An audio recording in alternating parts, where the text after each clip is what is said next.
कामचोर बहू। कांता बहन की 2 बहुएं थी, बड़ी कल्पना और छोटी प्रिया। कल्पना का जैसा नाम वैसा ही काम। सारा दिन कल्पनाओं में रहती, ना कोई काम करती न कोई धाम। अरे कल्पना बहू, जरा अच्छी सी चटनी पीसते, आज कुछ मजेदार खाने का मन है। पेट में जलन हो जाएगी माँ जी बुढ़ापे में, और वैसे भी मेरा काम करने का वक्त शाम का है, अब प्रिया को ही बोल दो। इतना कहकर कल्पना वहाँ से चली जाती है। कांता कल्पना के ऐसे रवैये से काफी परेशान रहती हैं। मैं बना देती हूँ माँ चटनी, ऐसा बोलकर प्रिया माँ को चटनी बनाकर प्लेट में खाने को देती है कि तभी वहाँ कल्पना आ जाती है। अरे वाह चटनी, जरा चक्कर तो देखो, बड़े दिन हो गए। अरे नहीं बहू, तू तो रहने ही दे चटनी खाना, पेट में जलन हो जाएगी।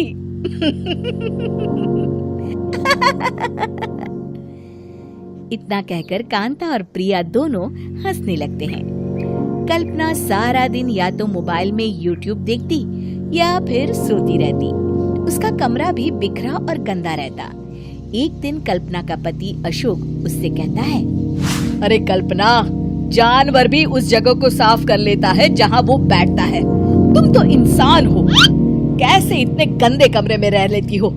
देखो सारा सामान यहाँ वहाँ बिखरा पड़ा है। ज्यादा अपनी माँ का बोल ना बोलो। हाँ, कमरा तुम्हारा भी तो है, गंदा लग रहा है तो साफ कर लो। पता नहीं तुम्हारे साथ मैं कैसे जिंदगी बिताऊंगा। इतना कहकर अशोक वहाँ से चला जाता है। कल्पना बस खाना खाने कमरे से बाहर आती और फिर से कमरे में चली जाती। इससे कांता बहन काफी परेशान रहती। एक दिन प्रिया कांता से कहती है, माँ, मैं सारा दिन काम करके थक जाती हूँ, आप कल्पना दीदी से कहिए ना कि सुबह और शाम का काम बांट ले। मैं तो अब सिर्फ एक वक्त का ही काम करूँगी। हाँ। अरे तू वो भी ना करना, एक बहू तो कामचोर थी ही, दूसरी भी आ गई काम ना करने के बहाने लेकर। तभी वहाँ प्रिया का पति रमेश आ जाता है। माँ, मैं देख रहा हूँ भाभी कोई काम नहीं करती, प्रिया सारा दिन घर और रसोई का काम करती है, अब कुछ करो ना माँ। कांता मन में कुछ सोचती है और कल्पना के पास जाती है। कल्पना फोन पर मेकअप करना देख रही होती है। कल्पना, तुम सारा दिन बस मोबाइल देखती हो, घर का कोई काम भी कर लिया करो। प्रिया सारा दिन काम करके थक जाती है।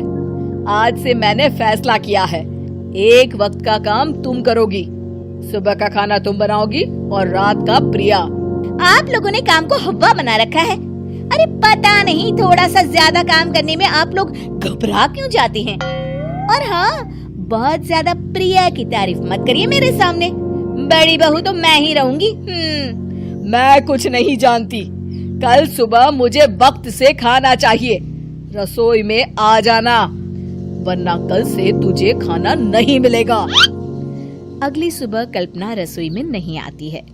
वो देर से सोकर उठती है और बाहर आकर कहती है, अरे भूख लगी है, आज खाने में क्या है? इतनी देर हो गई, आज किसी ने मुझे उठाया भी नहीं, पता नहीं कहाँ है सब। कल्पना को घर में कोई नहीं दिखता। वो रसोई की तरफ जाती है जहाँ बड़ा सा ताला लगा होता है। अरे रसोई में ताला? ओ, मैं तो भूल ही गई थी। माँ ने आज से सुबह का खाना मुझे बनाने को कहा था। हे भगवान, इतने लोगों का खाना बनाना क्या आसान है? तभी घर के सारे सदस्य बाहर से वापस आते हैं। वाह माँ जी, मजा आ गया छोले भटूरे खाकर। मेरे मुंह में तो अभी भी स्वाद आ रहा है। अरे कल्पना, तेरे भरोसे रहते तो हम तो भूखे ही रह जाते। कल्पना को बहुत गुस्सा आ जाता है।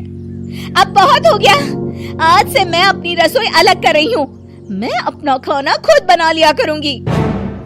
कल्पना अपनी रसोई अलग कर लेती है, पर आए दिन उसका देर से उठना और काम न करने की आदत से वो भूखी ही रह जाती थी।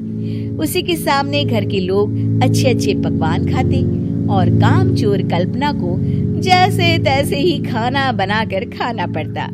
पर एक दिन तो हद ही हो गई। माँ, दीदी आज सुबह से कमरे से बाहर नहीं निकली, हमें जाकर देखना चाहिए। सो रही होगी कामचोर कहीं की, पर तुम कहती हो तो चलो देख लेते हैं उसे। कल्पना कमरे में पेट पकड़कर बैठी होती है। हाय मेरा दर्द, पेट दर्द के मारे मर रही हूँ मैं।